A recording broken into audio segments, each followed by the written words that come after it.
Okay,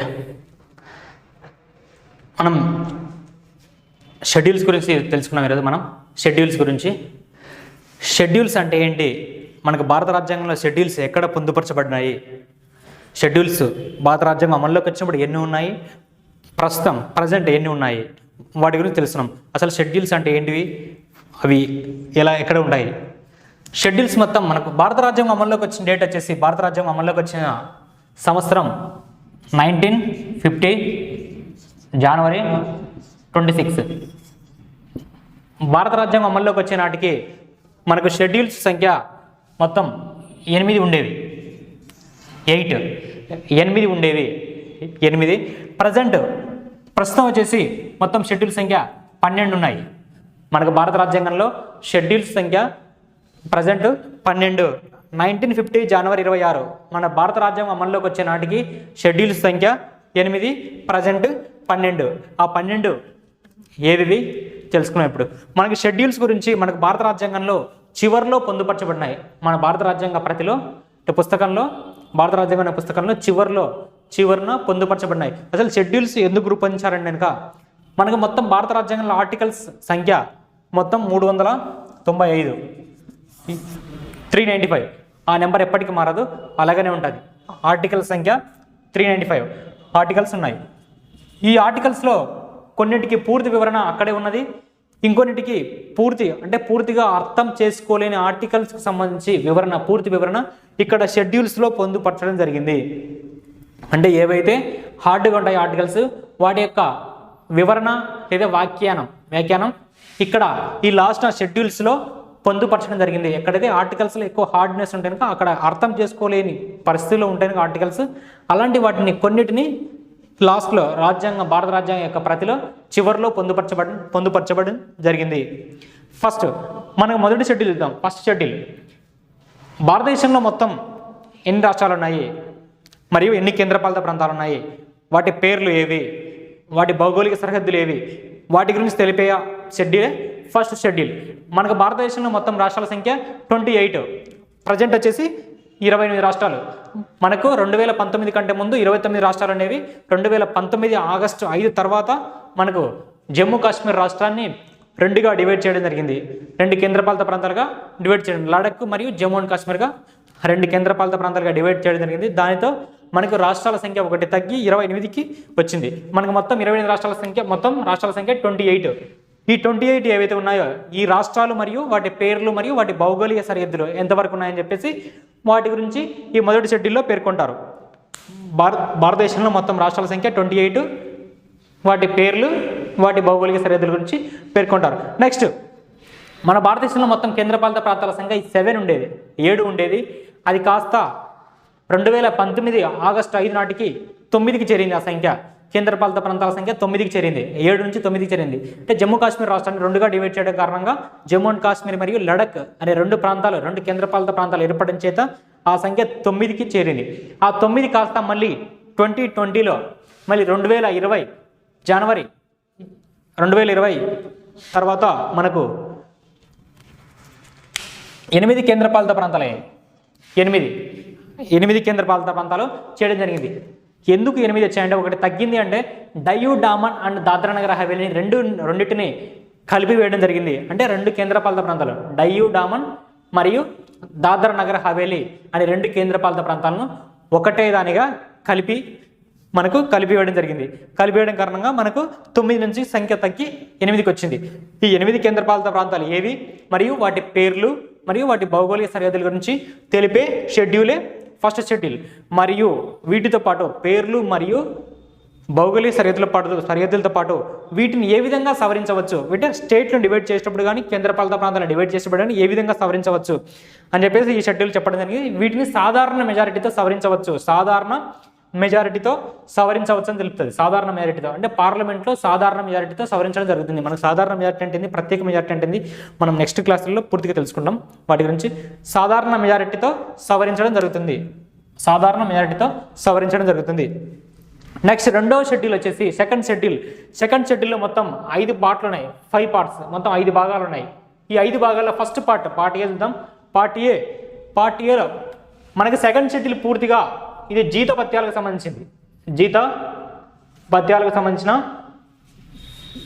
schedule, జీతభత్యాలకు సంబంధించిన schedule. ఈ second షెడ్యూల్లో మొత్తం 5 భాగాలు ఉన్నాయి. 5 భాగాల్లో మొదటి భాగం పార్ట్ ఏ వచ్చేసి రాష్ట్రపతి మరియు గవర్నర్లకు సంబంధించినటువంటి నెలకు ఎంత శాలరీ ఇవ్వాలని చెప్పేసి వాళ్ళకు సంబంధించి ఇక్కడ పేర్కొనడం జరిగింది. అంటే రాష్ట్రపతి మరియు గవర్నర్లకు నెలకు చెల్లించవలసినటువంటి జీతభత్యాలు, రాష్ట్రపతి మరియు గవర్నర్లకు ప్రతి నెలకు చెల్లించవలసిన జీతభత్యాల గురించి మొదటి భాగంలో అంటే సెకండ్ షెడ్యూల్లో మొదటి భాగంలో చెప్పడం జరిగింది. నెక్స్ట్ సెకండ్ పార్ట్ రెండో భాగం వచ్చేసి తొలగించబడింది. ప్రస్తుతానికి రెండో భాగం లేదండి. నెక్స్ట్ మూడో భాగం వచ్చేసి లోక్సభ స్పీకరు మరియు డిప్యూటీ స్పీకరు, రాజ్యసభ చైర్మన్ మరియు రాజ్యసభ డిప్యూటీ చైర్మన్ మరియు శాసనసభ స్పీకర్లు, అన్ని రాష్ట్రాల శాసనసభ స్పీకర్లు మరియు డిప్యూటీ స్పీకర్లు, మన భారతదేశంలో ఎక్కడైతే శాసన మండలి ఉంటాయో ఆ శాసన మండలి చైర్మన్లు మరియు డిప్యూటీ చైర్మన్లకు సంబంధించి జీతభత్యాల గురించి మూడో భాగం చెప్తుంది. పార్ట్ సి చెప్పడం జరుగుతుంది. పార్ట్ సిలో Lok Sabha speaker, Lok Sabha deputy speaker, Rajya Sabha chairman, Rajya Sabha deputy chairman, అన్ని రాష్ట్రాలకు సంబంధించిన శాసనసభ స్పీకర్లు మరియు మన భారతదేశంలో ఎన్ని రాష్ట్రాల్లో విధాన పరిషత్ అమల్లో ఉందో ఆ విధాన పరిషత్ ఉన్నటువంటి రాష్ట్రాలకు సంబంధించిన చైర్మన్లు మరియు డిప్యూటీ చైర్మన్లకు సంబంధించినటువంటి జీతభత్యాల గురించి తెలుపుతుంది. Lok Sabha speaker, deputy speaker, Lok Sabha deputy speaker, Rajya Sabha chairman మరియు రాజ్యసభ డిప్యూటీ చైర్మన్, శాసనమండలి స్పీకర్ మరియు శాసనమండలి స్పీకర్ చైర్మన్ మరియు శాసనమండలి డిప్యూటీ చైర్మన్, శాసనసభ స్పీకర్ మరియు డిప్యూటీ స్పీకర్ గురించి వారి యొక్క జీతభత్యాలు ఎంత చెల్లించాలని చెప్పేసి ఇక్కడ చెప్పడం జరిగింది. నెక్స్ట్ 4వ భాగం పార్ట్ డిలో ఎవరి గురించి చెప్పడం అంటే హైకోర్టు మరియు సుప్రీంకోర్టు న్యాయమూర్తులకు సంబంధించిన జీతభత్యాలు. హైకోర్టు మరియు సుప్రీంకోర్టుకు సంబంధించిన న్యాయమూర్తులకు సంబంధించిన జీతభత్యాల గురించి చెప్పడం జరిగింది. సుప్రీంకోర్టు మరియు హైకోర్టు న్యాయమూర్తులకు చెల్లించవలసిన జీతభత్యాల గురించి చెప్పడం జరిగింది. నెక్స్ట్ సెకండ్ షెడ్యూల్లో 5వ పార్ట్ వచ్చేసి 5వ భాగం computer auditor general computer auditor general వారి యొక్క జీతభత్యాలు గురించి చెప్పడం జరిగింది. ఈ కాగ్ అంటే ఏంటి, అసలు ఈయన ఏం పని చేస్తారు, అసలు ఎందుకు పెట్టడం జరిగింది ఇక్కడ పదవిని అని చెప్పేసి మనం నెక్స్ట్ క్లాస్లో మనకు వస్తుంది. నెక్స్ట్ క్లాస్ తెలుసుకున్నాం. ఇది సెకండ్ షెడ్యూల్లో మొత్తం 5 భాగాలను 5 భాగాల్లో పార్ట్ ఏ వచ్చేసి రాష్ట్రపతి మరియు గవర్నర్కి సంబంధించిన జీతభత్యాలు. పార్ట్ బి తొలగించబడింది. పార్ట్ సిలో లోక్సభ స్పీకరు, డిప్యూటీ స్పీకరు మరియు Rajya Sabha chairman, Rajya Sabha deputy chairman మరియు అన్ని రాష్ట్రాల శాసనసభ స్పీకర్లు మరియు డిప్యూటీ స్పీకర్లు మరియు మన భారతదేశంలో ఎక్కడైతే శాసనమండలి ఉంది ఆ శాసనమండలి యొక్క చైర్మన్ మరియు డిప్యూటీ చైర్మన్. మరియు పార్ట్ డికి వచ్చేసి పార్ట్ డిలో సుప్రీంకోర్టు మరియు హైకోర్టు న్యాయమూర్తుల జీతభత్యాలు. నెక్స్ట్ పార్ట్ ఈలో వచ్చేసి 5వ భాగంలో కంప్యూటర్ అండ్ ఆడిటర్ జనరల్ యొక్క జీతభత్యాల గురించి చెప్పడం జరిగింది. Second schedule. నెక్స్ట్ మనం 3వ షెడ్యూల్ తెలుసుకున్నాం. మూడో షెడ్యూల్లో ఏం చెప్పబడింది? 3వ షెడ్యూల్లో ప్రమాణ స్వీకార పద్ధతి అంటే ప్రమాణ స్వీకారాలు ఏ విధంగా చేయబడతాయని చెప్పి చెప్పడం జరిగింది. ప్రమాణ స్వీకారాలు ఎవరికి ఉంటాయి? ఫస్ట్ కేంద్ర మంత్రులు, సెంట్రల్ మినిస్టర్స్ యొక్క ఎవరైనా ఎంపీగా గెలిచిన తర్వాత అతనికి మినిస్టర్ పదవి ఇస్తే, సెంట్రల్ మినిస్టర్ పదవి ఇస్తే సెంట్రల్ మినిస్టర్ గారు ప్రమాణ స్వీకారం ఏ విధంగా చేయాలి? కేంద్ర మంత్రుల ప్రమాణ స్వీకారం, పదవి ప్రమాణ స్వీకారం. కేంద్ర మంత్రిగా అతను పదవి ప్రమాణ స్వీకారం చేస్తారు. అలాగే ఈ కేంద్ర మంత్రి తనకు అధికార రహస్యంలో ఎవరికి చెప్పనని చెప్పేసి అతను ప్రమాణ స్వీకారం చేయాల్సి ఉంటుంది. మళ్ళీ అంటే అధికార రహస్యముల గురించి మళ్ళీ ఇంకోసారి ప్రమాణ స్వీకారం చేయాలి. మంత్రిగా ఎవరైతే ఉంటారో వాళ్ళు 2 సార్లు ప్రమాణ స్వీకారం చేయబడతారు. 2 సార్లు ప్రమాణ స్వీకారం చేస్తారండి మంత్రిగా ఉన్న వాళ్ళు. అది రాష్ట్ర మంత్రి అయినా సరే, కేంద్ర మంత్రి అయినా సరే, ఎవరైనా సరే 2 సార్లు ప్రమాణ స్వీకారం చేస్తారు. ఫస్ట్ వన్ కేంద్ర మంత్రులు పదవీ ప్రమాణం, తర్వాత అధికార రహస్యముల గురించి అంటే అధికార రహస్యములు ఎవరికి చెప్పాలని చెప్పేసి వాళ్ళు ప్రమాణ స్వీకారం చేయడం.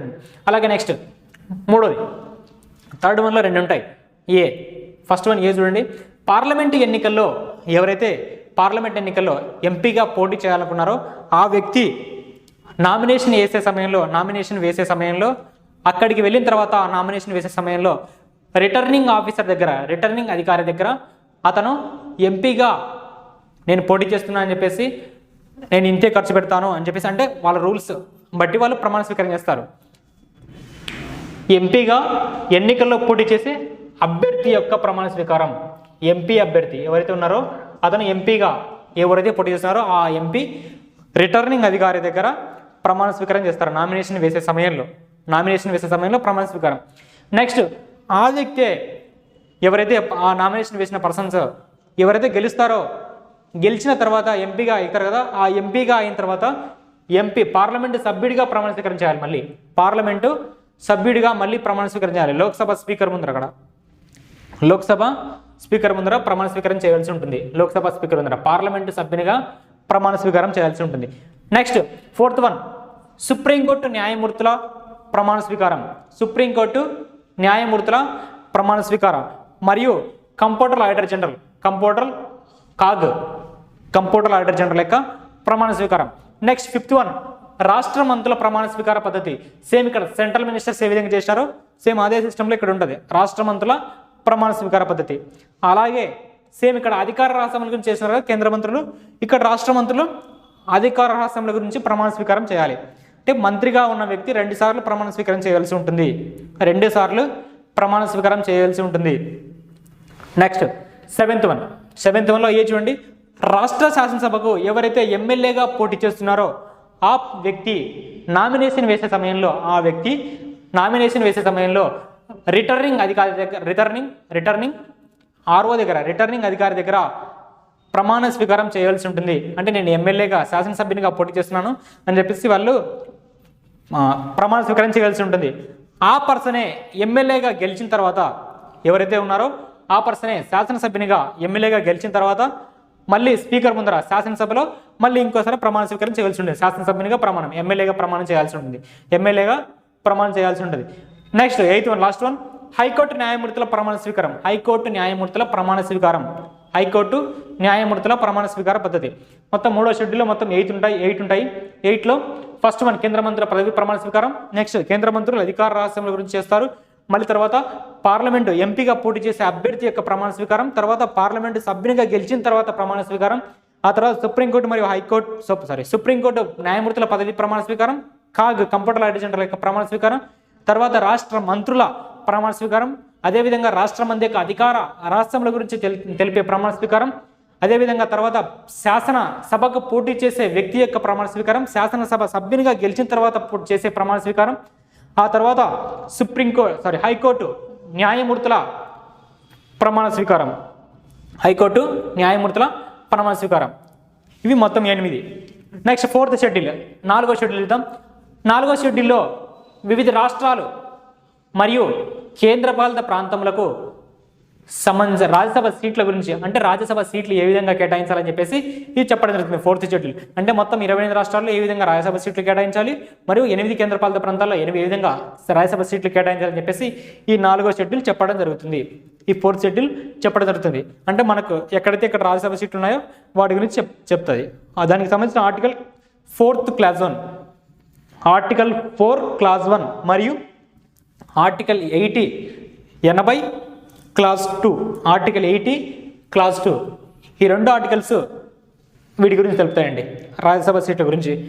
నెక్స్ట్ 5th షెడ్యూల్డ్ ప్రాంతాలు మరియు షెడ్యూల్డ్ తెగల పరిపాలన మరియు నియంత్రణలకు సంబంధించిన షెడ్యూల్. అది అంటే షెడ్యూల్డ్ ప్రాంతాలు మరియు షెడ్యూల్డ్ తెగలు అంటే ఎక్కడైతే ట్రైబ్స్ ఉంటారో షెడ్యూల్డ్ ప్రాంతాలు మరియు ట్రైబ్స్ ఎస్టీలకు సంబంధించినటువంటి పరిపాలన మరియు నియంత్రణలకు సంబంధించిన ఆర్టికల్ 244 క్లాజ్ 1.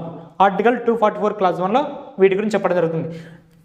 మనం నెక్స్ట్ తెలుసుకుంటాం ఆర్టికల్ 244 గురించి. నెక్స్ట్ షెడ్యూల్ 6లో పూర్తిగా షెడ్యూల్ 5లో అన్ని రాష్ట్రాలు రావండి. ఈ షెడ్యూల్ 6లో మినహాయించిన రాష్ట్రాలు మినహాయిస్తారు ఇక్కడ. అంటే షెడ్యూల్ 6లో మినహాయించిన రాష్ట్రాలు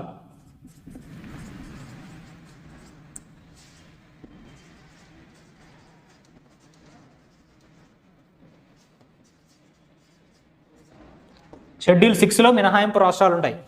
షెడ్యూల్ 6లో పేర్కొన్న రాష్ట్రాలు అస్సాం, మేఘాలయ, త్రిపుర, మిజోరం రాష్ట్రాల్లో ట్రైబల్స్ షెడ్యూల్డ్ తెగల పరిపాలన అంటే గిరిజన ప్రాంతాల నిబంధనలు అక్కడ చెప్తుంది.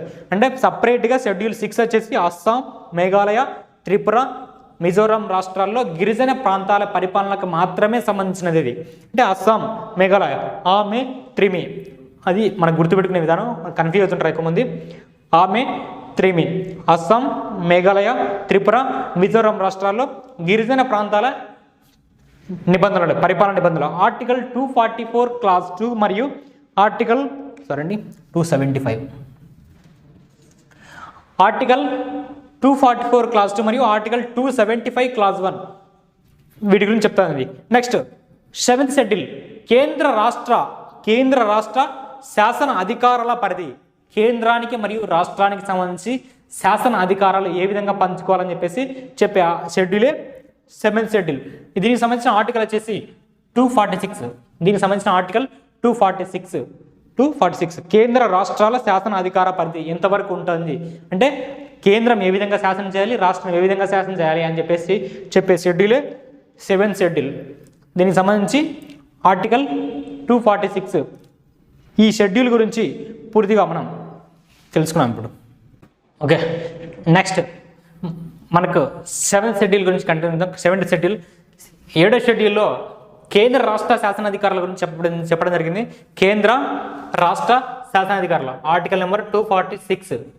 ఈ ఆర్టికల్ నెంబర్ 246 ప్రకారం మనకు భారత రాజ్యాంగంలో కేంద్ర జాబితా అని, రాష్ట్ర జాబితా అని, ఉమ్మడి జాబితా, central list, state list, Congress list అని చెప్పడం జరిగింది. మూడు జాబితాలు ఉంటాయి. మనకు ఈ 3 జాబితాల్లో మనకు 1935 ఇండియన్ గవర్నమెంట్ యాక్ట్ అంటే మన బ్రిటిష్ వారు పరిపాలించేప్పుడు మనకు యాక్ట్లు చేయడం జరిగింది. 1935 ఇండియన్ గవర్నమెంట్ యాక్ట్ ప్రకారం మనకు కేంద్ర జాబితాలన్నీ ఉన్నాయి, రాష్ట్ర జాబితాలన్నీ ఉన్నాయి, ఉమ్మడి జాబితాలన్నీ ఉన్నాయి. అదేవిధంగా మనకు భారత రాజ్యాంగం అమల్లోకి వచ్చినప్పుడు 1950 జనవరి 26 నాటికి కేంద్ర జాబితాలో ఎన్ని అంశాలు ఉన్నాయి, రాష్ట్ర జాబితాలో ఎన్ని అంశాలు ఉన్నాయి, ఉమ్మడి జాబితాలో ఎన్ని అంశాలు ఉన్నాయి. ప్రస్తుతం కేంద్ర జాబితాలో, రాష్ట్ర జాబితాలో, ఉమ్మడి జాబితాలో ఏమేమి ఉన్నాయి అంటే కేంద్ర జాబితాలో, రాష్ట్ర జాబితాలో అంటే కేంద్ర జాబితాలో ఉన్న అంశాలకు సంబంధించి పూర్తిగా పార్లమెంటే చట్టాలు చేస్తుంది, శాసనాలు చేస్తుంది. రాష్ట్ర జాబితాలో ఉన్న అంశాలపై పూర్తిగా రాష్ట్ర శాసనసభ చట్టాలు చేస్తుంది అంటే శాసనాలు చేస్తుంది. ఉమ్మడి జాబితాకు సంబంధించిన అంశాలపై అంటే అవశిష్టాధికారం పార్లమెంటుకు కల్పించబడింది. అంటే ఉమ్మడి జాబితాలో ఉన్న అంశాలపై చట్టం చేసే అధికారం పార్లమెంటుకి కల్పించబడింది. ఫస్ట్ కేంద్ర జాబితాలో 1935 ఇండియన్ గవర్నమెంట్ యాక్ట్ ప్రకారం 59 అంశాలు ఉన్నాయి. 59 మొదట్లో కేంద్ర జాబితాలో 59 అంశాలు ఉన్నాయి. అది కాస్త 1950 జనవరి 26 నాటికి 97 అయ్యాయి, 97 చేయబడ్డాయి. ప్రజెంట్ వచ్చేసి ప్రస్తుతం 98 అంశాలు ఉన్నాయి. ప్రజెంట్ 98, 97 కాస్త మనకు కాలక్రమంలో 100 వరకు వెళ్ళింది, 100 అంశాల వరకు వెళ్ళింది. కానీ 101వ రాజ్యాంగ సవరణ చట్టం ద్వారా జిఎస్టీ అమల్లోకి వచ్చేప్పటికీ మనకు 2017లో 98 అంశాలకు రావడం జరిగింది. అంటే 100 నుంచి తగ్గింది, 98కి వచ్చింది. మనకి ఎగ్జామ్లో కంపల్సరీగా షెడ్యూల్స్ నుంచి అడగాలంటే ఎక్కువ సార్లు అడిగే క్వశ్చన్ ఇది. కేంద్ర జాబితాలో ప్రజెంట్ ఎన్ని ఉన్నాయి, అప్పుడు ఎన్ని ఉన్నాయి అంటే డిఫరెన్స్ చూపేమంటాడు. మనకి ఎగ్జామ్లో కంపల్సరీగా అడిగే క్వశ్చన్స్లో షెడ్యూల్స్లో ఇదే క్వశ్చన్. నెక్స్ట్ రాష్ట్ర జాబితాలో 1935 ఇండియన్ గవర్నమెంట్ యాక్ట్ ప్రకారం 54 అంశాలు ఉన్నాయి. 54 అంశాలు ఉన్నాయి. మనకు భారత రాజ్యాంగం అమల్లోకి వచ్చిన నాటికి 1950 జనవరి 26 నాటికి 66 అంశాలు, 66 ఉన్నాయి. ప్రజెంట్ వచ్చేసి 59 అంశాలు ఉన్నాయి. ప్రజెంట్ 59 అంశాలు ఉన్నాయి. ప్రస్తుతం వచ్చేసి రాష్ట్ర జాబితాలో 59 అంటే 59 అంశాల మీద మనకు రాష్ట్ర ప్రభుత్వం చట్టాలు వేసే అధికారం ఉంటుంది. ఈ 59 అంశాల్లో మెయిన్గా మనకు పోలీసు వ్యవస్థ అనేది కూడా మనకు రాష్ట్ర జాబితా కిందకి వస్తుంది. నెక్స్ట్ ఉమ్మడి జాబితాలో 1935లో 36 అంశాలు ఉండేవి, 36 ఉండేవి. 1950 జనవరి 26 నాటికి 47 అయ్యాయి, 47 కావడం జరిగింది. తర్వాత ప్రస్తుతం 52 అంశాలు ఉన్నాయి. 42వ రాజ్యాంగ సవరణ ద్వారా 1976లో 52కి చేర్చబడింది, 52 ఉన్నాయి. ఇప్పుడు 52 ప్రజెంట్ ఉన్నాయి.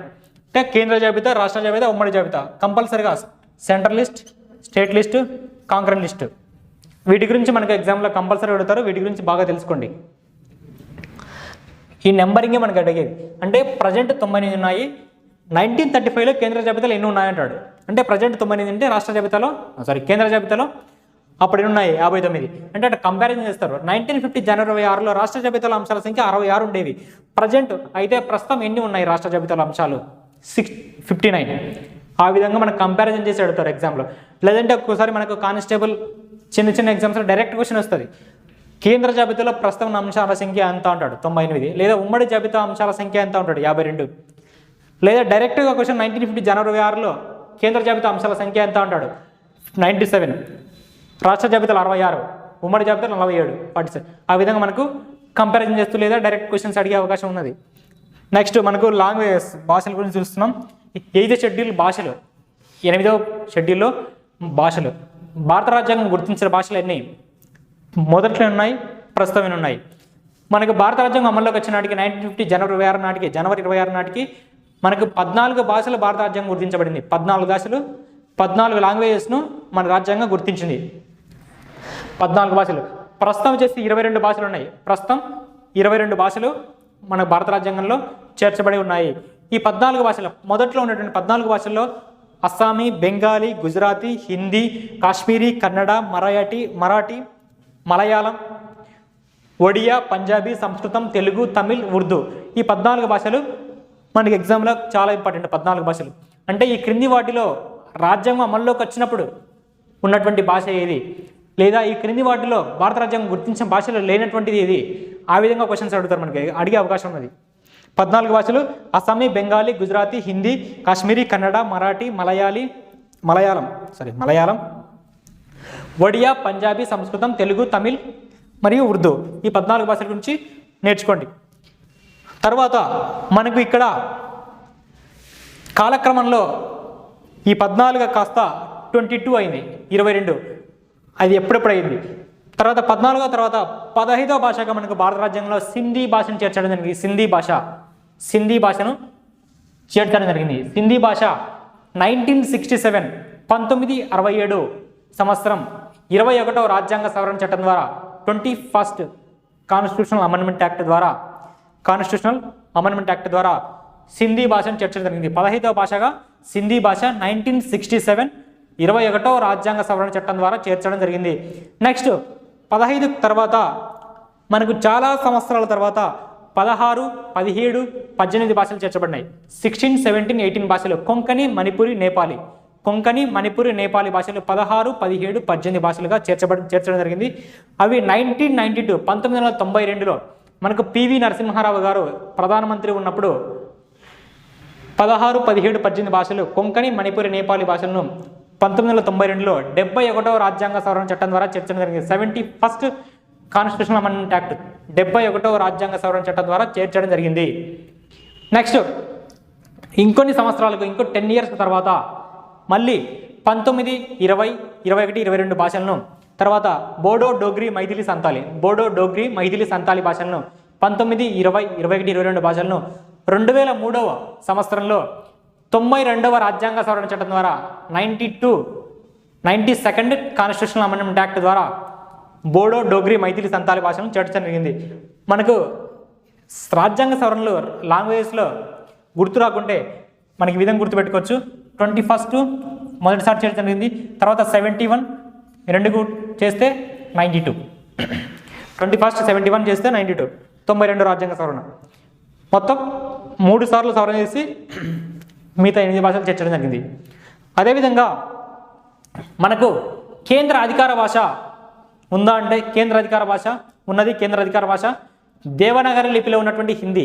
కేంద్ర అధికార భాష వచ్చేసి దేవనాగరి లిపిలో ఉన్నటువంటి హిందీ. అదేవిధంగా జాతీయ భాష ఉందా అంటే నేషనల్ లాంగ్వేజ్ మనకు లేదు. జాతీయ భాష లేదండి, భారత రాజ్యాంగం ప్రకారం మనకు అసలు లేదు. నెక్స్ట్ జాతీయ హిందీ దినోత్సవం సెప్టెంబర్ 14వ తేదీ. జాతీయ హిందీ దినోత్సవం సెప్టెంబర్ 14వ తేదీ జరుపుకుంటారు. నెక్స్ట్ కేంద్రానికి మరియు రాష్ట్రానికి అనుసంధాన భాష అంటే ఏదైనా సరే కేంద్రం నుంచి కానీ రాష్ట్రం నుంచి కానీ లెటర్స్ పోవాలంటే అనుసంధాన భాషగా ఇంగ్లీష్ను వాడతారండి. ఇంగ్లీష్ను ప్రజెంట్ యూజ్ చేస్తున్నారు. కేంద్రానికి మరియు రాష్ట్రానికి అనుసంధాన భాష ఇంగ్లీష్ ఉన్నది. ఇంగ్లీష్ భాష ప్రజెంట్ ఉన్నది. నెక్స్ట్ మనం 9th షెడ్యూల్ గురించి తెలుసుకున్నాం. ఓకే, మనకి నెక్స్ట్ 9th షెడ్యూల్. 9వ షెడ్యూల్ ఏం చెప్పబడిందంటే భూ సంస్కరణలు మరియు జమీందారీ వ్యవస్థ రద్దు మరియు న్యాయ సమీక్ష. భూ సంస్కరణలు, జమీందారీ వ్యవస్థ రద్దు మరియు న్యాయ సమీక్ష గురించి ఈ 9వ షెడ్యూల్ చెప్పబడింది. ఈ 9వ షెడ్యూల్ను మొదటగా మనకు భారత రాజ్యాంగం అమల్లోకి వచ్చినప్పుడు 8 షెడ్యూల్లే ఉండేవి. తర్వాత 9, 10, 11 చేర్చడం జరిగింది. 12 వరకు చేర్చడం జరిగింది. మొదట్లో 8 ఉండేవి, ప్రజెంట్ 12 ఉన్నాయి. ఈ 12లో మనకి 9వ షెడ్యూల్ వచ్చేసి ఫస్ట్ కాన్స్టిట్యూషనల్ అమెండ్మెంట్ యాక్ట్ 1వ రాజ్యాంగ సవరణ చట్టం 1951 ద్వారా చేర్చబడింది. ఈ షెడ్యూల్ గురించి పూర్తిగా మనకు ప్రాథమిక హక్కులు వస్తుంది, ఫండమెంటల్ రైట్స్లో వస్తుంది. మనకు అక్కడ తెలుసుకున్నాం. కామేశ్వరి సింగ్ వర్సెస్ బీహార్ కేసు వచ్చేసి అక్కడ ఉంటుంది. దాని గురించి మనం పూర్తిగా తెలుసుకున్నాం. 1951లో చేర్చబడింది. భూ సంస్కరణలు మరియు జమీందారీ వ్యవస్థ రద్దు మరియు న్యాయ సమీక్ష. ఈ న్యాయ సమీక్ష గురించి కూడా మనం ఆర్టికల్ 13 క్లాస్ 2 ప్రకారం అక్కడ తెలుసుకుంటాం. నెక్స్ట్ మనం తెలుసుకున్నాం అక్కడ ప్రాథమిక హక్కుల్లో. నెక్స్ట్ 10వ షెడ్యూల్ పార్టీ ఫిరాయింపులకు సంబంధించిన అంశం. ఎవరైనా సరే ఒక పార్టీలో కలిసి ఇంకో పార్టీకి వెళ్తే అతని మీద స్పీకర్ నిర్ణయం తీసుకునే అధికారం గురించి ఈ పార్టీ ఫిరాయింపులకు సంబంధించినది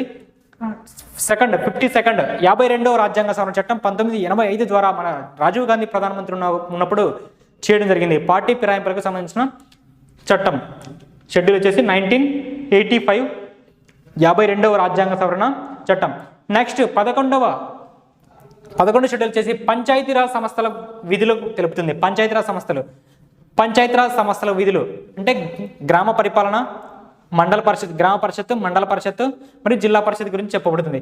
ఇక్కడ మొత్తం విధుల సంఖ్య మొత్తం 29 అంశాలు ఉన్నాయి. ఇక్కడ 29 అంశాల గురించి చెప్పడం జరిగింది. 29 అంశాల గురించి ఇక్కడ విధులు ఉంటాయి. వీళ్ళకి పంచాయతీరాజ్ సంబంధించి ఈ షెడ్యూల్ వచ్చేసి 73వ రాజ్యాంగ సవరణ చట్టం 73rd కాన్స్టిట్యూషనల్ అమెండ్మెంట్ యాక్ట్ 1992లో చేర్చడం జరిగింది. 1992లో చేర్చడం జరిగింది. పివి నరసింహారావు గారు ప్రధానమంత్రి ఉన్నప్పుడు. నెక్స్ట్ 12వ షెడ్యూల్ వచ్చేసి మున్సిపాలిటీలు మరియు నగరపాలక సంస్థలకు సంబంధించిన విధులు. దీనికి సంబంధించి 18 అంశాలు చెప్పడం జరిగింది. 18 అంశాలు చెప్పడం జరిగింది. 18 అంశాలు. ఈ షెడ్యూల్ వచ్చేసి 74వ రాజ్యాంగ సవరణ చట్టం 1992 ద్వారా చెప్పడం జరిగింది. 74వ రాజ్యాంగ సవరణ చట్టం 1992 74th కాన్స్టిట్యూషనల్ అమెండ్మెంట్ యాక్ట్ 1992.